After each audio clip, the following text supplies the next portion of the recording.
We are a country of 1.4 billion people. We have more than 800 channels. We have a lot of content. And our phone is full of stories and videos and reels and all sorts of things that you all consume. But we seek validation from the foreign press. We may trash it. We may say that we don't care about what the New York Times is saying, but we do, because we discuss it. It affects us. We react to it. We consume it. Promise I'll keep it short. I don't have a teleprompter anyway. So let me start by thanking the Rashtriya Patrakarita Kalyan Nyas for this award. Let me also congratulate them for all the good work that they're doing to promote journalism in India. I think this award and this recognition today is for my team and my channel, and for the journalism that we do, and for the purpose that we hope we serve. What is the purpose, we ask ourselves.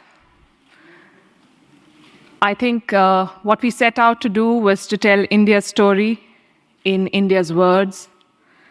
The show I do, it's called Gravitas, and the tagline is making sense of the news. But essentially, we're trying to make sense of the world through India's perspective.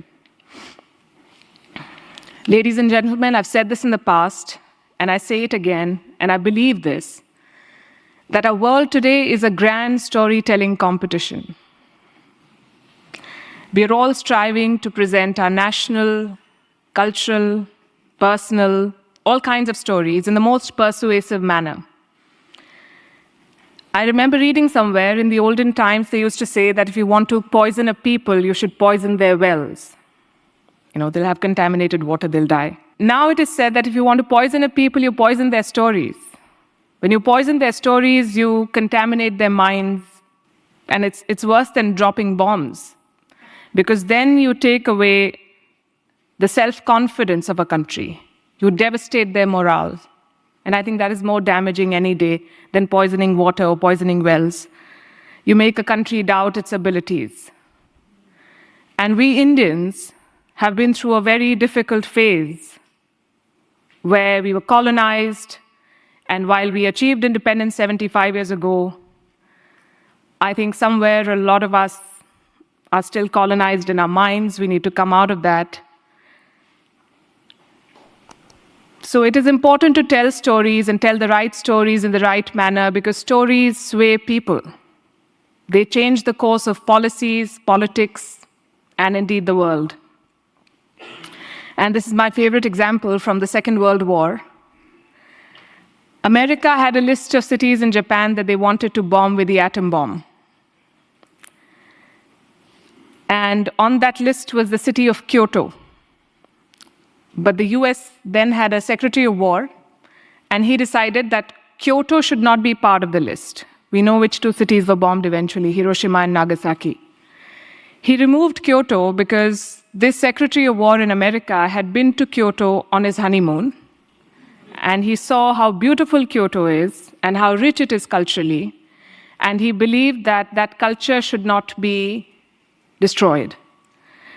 So the story of Kyoto won, and the story of Nagasaki and Hiroshima lost, which is why it is very important to also control your story, to actively shape it. We are a country of 1.4 billion people.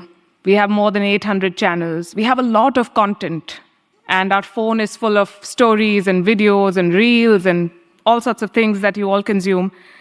We are a very aware and politically engaged people.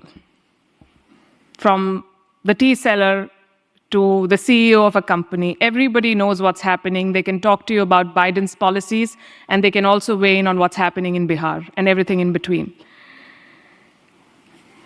But we seek validation from the foreign press. If you've seen what's been making news in the past couple of days, you would know. The New York Times writes something about a policy in India, and it immediately becomes a Twitter trend.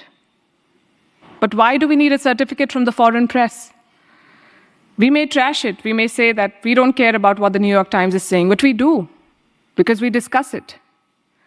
It affects us. We react to it. We consume it. The Economist says something about who we should vote for in an Indian election, and it becomes part of the political debate. And while we've achieved a lot in India in the last 75 years, we've not had a single newspaper in this country. Can you imagine an Indian newspaper publishing a headline about something in the US or the UK, and for that making it to the big political story of that country? Will American leaders debate what is written in the Indian Express?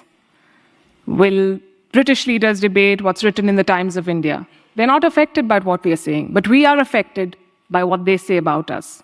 If there's disturbance in Kashmir, the BBC reports it, the Al Jazeera reports it. And they use their own lens, their own editorial biases, and all media is agenda-driven. I was discussing it with someone earlier today. India's first newspaper, Hickey's Gazette, was a very anti-imperial newspaper. It had an agenda, it took sides. Media takes sides, and that is okay. The argument I'm making is very simple. We are a land of epics like the Mahabharata and Ramayana, and yet we've allowed others to take control of our story for way too long.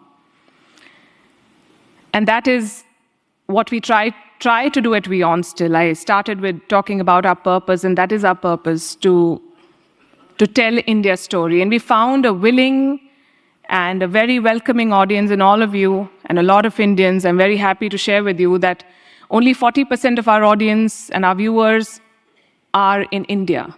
The remaining 60% are outside India, which gives us a lot of hope.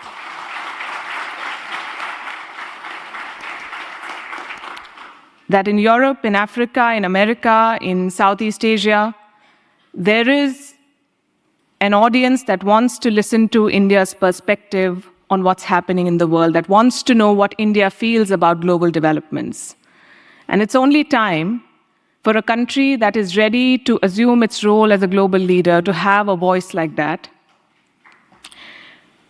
When we began this journey in WION 5 years back, we are a young channel, we believed in the product, we believed what we were trying to do. But we never imagined that in so short a time, we'll get the kind of response that we do now. I was in Ukraine earlier this year, and people saw the mic, and there were some Indians, and they walked up to us and they said, "Ye hamara channel hai." And that gives us a lot of encouragement to do more of what we are doing. The numbers encourage both me and my team, and awards like these, thank you very much, also inspire us to do better every day. So on behalf of my team at WION, I want to once again thank you for the award. Thank you very much. Visit our site, EnglishSpeechChannel.com, for exclusive access to video transcripts, offline audio, English lessons, and private classes. Don't forget to explore our free and new ebooks. Also, subscribe to our weekly newsletter for the latest updates. Links in the description below. Thanks for your support.